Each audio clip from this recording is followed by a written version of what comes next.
இல்லை இந்த பணத்தை திருப்பி அனுப்பிச்ச காரணம் என்ன? அதுதாங்க சார் என்ன மன உளைச்சலுக்கு ஆளாக்கிட்டாங்க. நான் வரலைங்கிறப்ப அந்த தெரியாம 3 பேர் எப்படி சார் போனாங்க? எனக்கே அது தெரியாது இல்லைங்க சார். எனக்கு மீறி அவங்க எப்படி போறாங்க?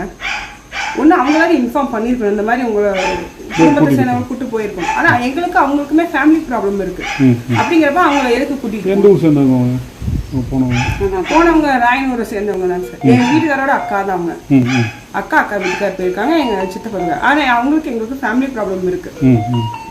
அவங்க கூட்டி போனது உங்களுக்கு எங்களுக்கு தெரியாது, இன்ஃபார்ம் பண்ணல. அவங்க டிவியில் பார்த்து உள்ளூர்காரங்க சொல்லி தான் எனக்கு தெரியும். அது வரைக்கும் தெரியாது. காலையில் கடைக்கு போயிருக்காங்க அம்மா, அவங்க கிட்ட சொல்லியிருக்காங்க.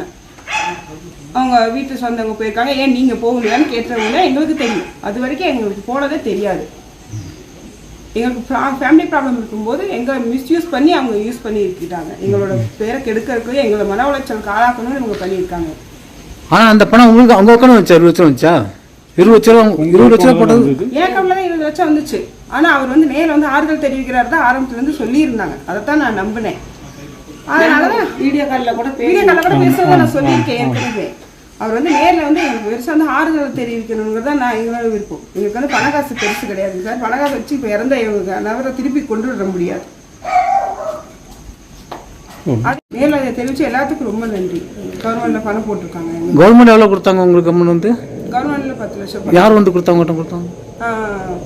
ஜோதிமணி எம்பி, செந்தில் பாலாஜி அவங்க சார் வந்து கொடுத்துட்டு போனாங்க வீட்டில்.